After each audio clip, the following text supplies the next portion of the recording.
नमस्कार, जय हिंद, जय Bharat and welcome to Dev talks. This is Aditya Chind. अब न्यूज आ रही है कि भाई न्यूक्लियर साइट्स पूरी तरह से डैमेज नहीं हुई हैं।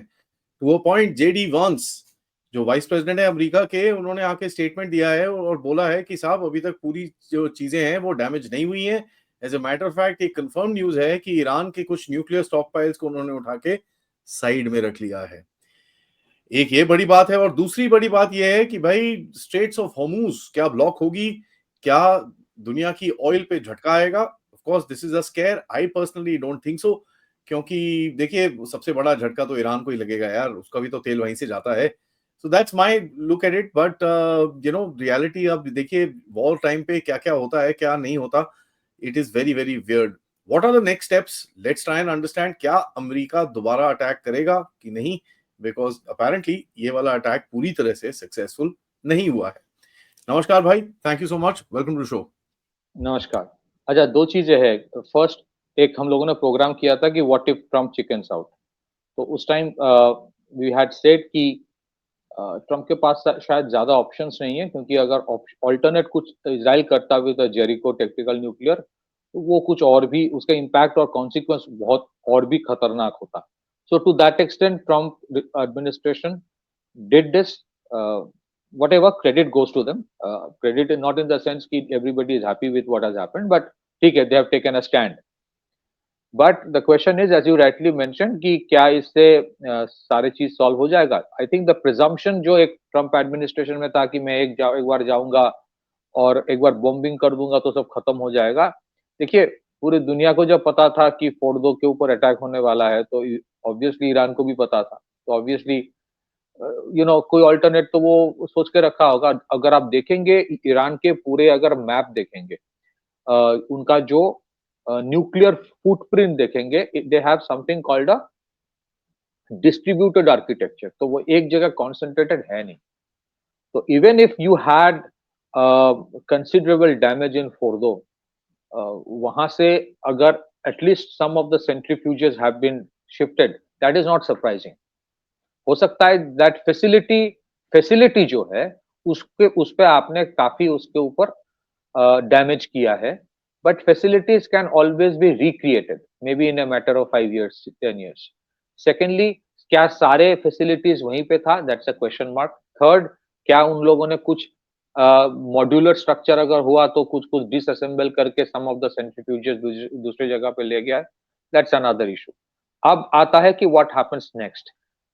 ये लड़ाई खत्म होने वाला नहीं है। At least for Iran and Israel the war is not going to end, क्योंकि जैसे मैंने पहले आप ही के शो में कहा था, ऑपरेशन राइजिंग लाइन का मतलब ही है कि that flag with the lion and the rising sun in the back, objective जो लोग कर रहा है उनका है कि 1971 में वापस चला जाए, प्री 1979, वो इस्लामिक रेवोल्यूशन के पहले। अब वो आसान है नहीं। आसान इसलिए नहीं है क्योंकि देखिए, lot of people may disagree to what I am saying, but I had a conversation with somebody जिसको काफी कुछ पता होता है। उन्होंने एक थ्योरी दिया which is very interesting to hear. So whether I agree to that, let's keep that aside, then I will come to the strait of Hormuz. उसने कहा कि ईरान जो है, it is the only perhaps sovereign state in the Middle East. Sovereign in the sense कि पिछले 30-40 साल से almost उसके ऊपर सैंक्शंस है, बहुत बड़े पैमाने में सैंक्शंस है। And in spite of all the sanctions, nobody is supporting the extremist aspect of the government. मैं उसकी बात नहीं कर रहा हूं। इन स्पाइट ऑफ द सैंक्शंस, उन लोगों ने जिस लेवल का बैलिस्टिक मिसाइल कैपेबिलिटी तैयार किया, इन spite of all the sanctions, और जो लोग इन लोगों ने हिजबुल्लाह के साथ किया, हिजबुल्लाह और हौदी, दैट इज अनदर इशू। मैं उसको सपोर्ट नहीं कर रहा हूं, बट एज अ कंट्री जिस तरह से उन लोगों ने डेवलप भी कर लिया है, in spite of all the sanctions, मतलब with all the sanctions they survived, जो मुझे नहीं लगता कि ज्यादातर देश मिडिल ईस्ट में कर सकता है। That's why what happens is that अगर इस लेवल के they have survived in spite of all the sanctions, मतलब अगर उसको जाना भी है तो आसानी से नहीं जाएगा। It will take time, if that is ultimate objective कि इसको रेजिम ही बदल देना है। सो मुझे लगता है कि क्योंकि बूट्स ऑन द ग्राउंड नहीं होगा, तो अल्टीमेट ऑब्जेक्टिव इज इसको, इस रेजिम को इतना वीक कर दो कि आपके जो पिंशर्स है या आपके जो फ्लैंकर्स है, जो आपको मदद दे रहा है, इनसाइडर मदद दे दे के आपको आपके वो you are successful in all that assassinations and explosions. तो इतना वीक कर दो स्टेट को कि वो उभर के सामने आए and they take the initiative of doing the needful. Ultimately मुझे नहीं लगता कि शांति आएगी, केओस ही होगा। Now immediate next step invariably, आप जैसे उस दिन मैंने कहा था, अमेरिका का कंफर्ट इस बार ये है कि डायरेक्ट अटैक अमेरिका के ऊपर तो जनरली होता नहीं है, the attacks will be on Israel, तो शुरू हो गया है बैलिस्टिक मिसाइल वाला। Straight of Hormuz is a very interesting issue. Straight of Hormuz को अगर आप ब्लॉक कर दोगे, now how do you block it? That's one part, I'll come to that. मेरी अंडरस्टैंडिंग ये है कि अब तक ना अरब स्टेट्स जो है they were playing a very passive role. Passive, ठीक है, हमारे ऊपर एयर स्पेस से हो रहा है, I have no option, I have to allow it, आप मेरी भी मजबूरी समझो। That is a typical philosophy. The moment you block Strait of Hormuz, then what do? You have a direct face off with all the Arab states जिसका पूरा economy will be at stake. Then it's a typical Arab states versus Iran. Then it is no more America versus or America Israel axis versus Iran. The Arab states will not accept it कि यार वो बोलेगा कि मैंने तो bombing नहीं किया ना, तुम मेरे को क्यों कर रहे हो? So invariably the possibility is that a typical Israel-Iran conflict might invariably turn into an Arab versus Iran or a Shia versus Sunni or a sectarian violence. Issue is if that is the ultimate objective of whoever is doing it. And then comes the issue of Strait of Hormuz. में देखिए Iran के पास limited resources था in the last 30 years. So they have focused primarily on their missile capabilities. उनके जो navy अगर आप देखेंगे, उनके navy they cannot take head on with the American Navy. नहीं, possible ही नहीं। In fact, the Saudis have a better navy than Iranians. लेकिन Iranians के पास है क्या? तो अगर आप IRGC की नेवी देखेंगे, इस्लामिक रेवोल्यूशनरी गार्ड के खुद के अलग अलग कोर होता है, नेवी का है, आर्मी का है, एयरफोर्स का लिमिटेड है, उतना नहीं। बट नेवी जो उसका है, that is primarily for disruptions, not for blockade. किस तरह का disruptions? उनके पास सैकड़ों के तादाद में they have 20 टन 30 टन का स्पीड बोट्स है, armed with missiles, anti-ship missiles. Now these are fast speed boats. और उस जगह पे अगर आप देखेंगे Strait of Hormuz को अगर आप थोड़ा जूम करके देखेंगे, there are large number of small islands जो ईरान के sovereignty में आता है. It's owned by Iran. तो वो जाता है, they will do a kind of a guerrilla attack and they'll run away. तो they have that flexibility and hundreds of these small 20 ton 30 ton का आपको लगेगा कि क्या है यार, 4000 टन 5000 टन के इतने बड़े बड़े जहाज है, वो क्या करेगा? These 20-30 ton speed boats actually will carry ships. और वो क्या करेगा? वो थोड़ी यूएस नेवी को अटैक करेगा, नहीं करेगा, वो करेगा टैंकर्स को, जो हाउदीज कर रहा है रेड सी में। They are not taking the US Navy or the Arab navies head on. They will target the tankers.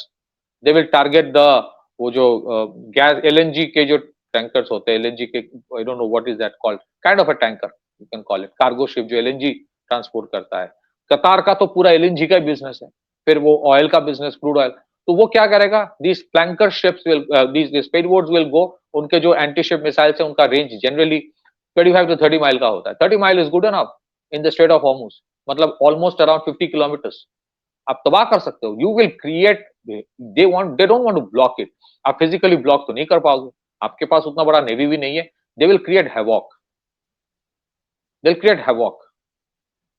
आप सोचिए एक बड़ा सा कार्गो शिप या टैंकर, उसमें आपने 4 एंटी शिप मिसाइल मार दिया, वो छोटे-छोटे मिसाइल से, but you damage it.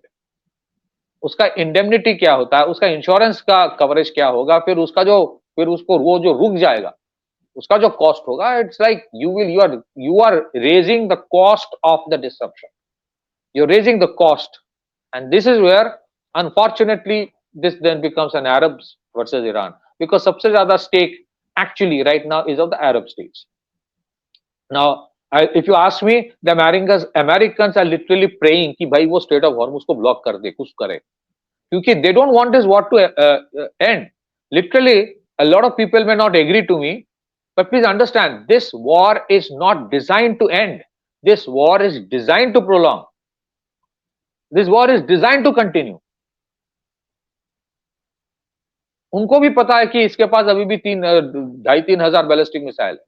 To that extent, I think there is a message to Israel कि you have to absorb it to certain extent. करना पड़ेगा if you want. So ये जो पूरा the ultimate ये अगर आप प्लानिंग देखेंगे, ये प्लानिंग आज का थोड़ी है. ये जो हो रहा है ये आज का प्लानिंग थोड़ी है. 9/11 हुआ, फिर उसके बाद इराक में घुसा, फिर उसके बाद सद्दाम हुसैन के साथ जो भी किया, फिर उसके बाद सद्दाम हुसैन जाने के बाद chaos in इराक, फिर वहां से ISIS उठा, फिर ISIS जाके सीरिया में किया, फिर सीरिया को तबाह किया, फिर लीबिया में सिविल वॉर, फिर उसके बाद today Syria is gone, Libya is gone. The only remaining entity which is not compliant or pliable to the Western regimes, I am not advocating for the Iranian regime. I am saying अगर आप neutrally देखेंगे, they are not compliant to the West. So for me the issue is this: अगर I will never support a theocratic state having an atom bomb. I will never support that. But what is the alternate to what is happening now? If it becomes another American proxy regime, तो उसका भी वही हालात होगा जो Iraq का हुआ था पोस्ट सद्दाम हुसैन, या फिर जो सीरिया में अभी हालात है. That is so ultimately there will be you're designing the whole thing into making people kill each other. यही होगा. And that entire region, चाहे वो स्ट्रेट ऑफ हॉर्मुज को ब्लॉक करे या ना करे, that entire region will sink into chaos all over again. क्योंकि रेजिम इतनी जल्दी जाने वाला नहीं है. रेजिम जब तक वीकेंड नहीं होगा, जो उनके सीक्रेटली हेल्प कर रहा है वो उभर के बाहर नहीं आएगा. तो जब तक तो there will be conflicts within Iran, and there will be a conflict between Iran and Israel, और एक कॉन्फ्लिक्ट होगा अरब स्टेट वर्सेस ईरान. ऐसा ही होता है. इनके सबटरफ्यूजेस लेयर्स बहुत सारे हैं ना. So Arabs do not want the strait of Hormuz. ये अमेरिका का कुछ आता जाता नहीं है कि अगर स्ट्रेट ऑफ हॉर्मुज को ब्लॉक किया जाए, कुछ नहीं आता जाता. ठीक है, आता जाता अगर किसी का है तो अरब स्टेट्स का. तो अगर ब्लॉक कर दोगे तो अरब्स वर्सेस वो हो जाएगा. फिर अरब्स बोलेंगे कि भाई help me to get rid of this. फिर अमेरिका आएगा, फिर ट्रम्प फिर स्पीच देगा कि आई ट्राइड नेगोशिएट करने की कोशिश की, I have no option to liberate them, but to liberate them. उन्होंने हेल्प मांगा, America being a great country, ये वो बकलोली जो करता रहता है वो करता रहेगा, फिर आके वही करेगा. So this, to cut the long story short, this conflict is not designed to end after a Fordow attack. It is designed to get prolonged, और ये चलेगा. Back to you. Let's see what happens, because there could also be a point, and I hope there is a point where both of them kind of just start de-escalations. थोड़ा सा, I know the conflict will go on, which is a long time, but the current conflict needs to kind of the war will go on, but the battle needs to end. Let me put it like that. Because इस time पे अगर कोई escalation होता है, it's going to be crazy. I hope this thing kind of calms down right now. उसके बाद we know this is going to be a long term game. These guys are going to keep on fighting. But interestingly, कल रात को Trump ने एक tweet करा है, which he normally doesn't do. In any case, I don't know what I'm saying. उसने tweet में ये लिखा है कि भैया regime change अगर चाहिए तो भैया हो जाए, क्या फर्क पड़ता है, मेक ईरान ग्रेट अगेन. मैं बोला दिस इज बेसिकली एक्सपेंशन, और ये मेरे हिसाब से सब्जेक्ट चेंज करने की बात है. बिकॉज द इनको जो रिएक्शन चाहिए था, they are trying to sell that reaction. People are asking questions. I don't know where the reality stands, because abhi tak battle damage assessment is not come, right? So it's very interesting that this whole thing is abhi uska narrative shift ho raha hai ki bhai this is a crazy regime, isko hatana hai. तो ये एक नया game start कर रहे हैं कि pressure tactics कर रहे हैं. Only time will tell, because it's quite funny that it's quite funny that this sort of a game is being played at the moment.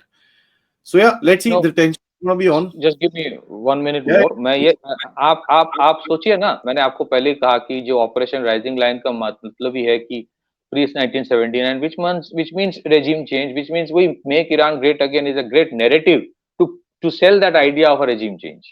Ultimately वो न्यूक्लियर वाला भी नहीं था, अल्टीमेट वाज द regime, क्योंकि regime अगर रहेगा, उनका theory ये है कि regime अगर रहेगा तो फिर से न्यूक्लियर बम बना लेगा, आज नहीं तो कल बनाएगा. And you are also right.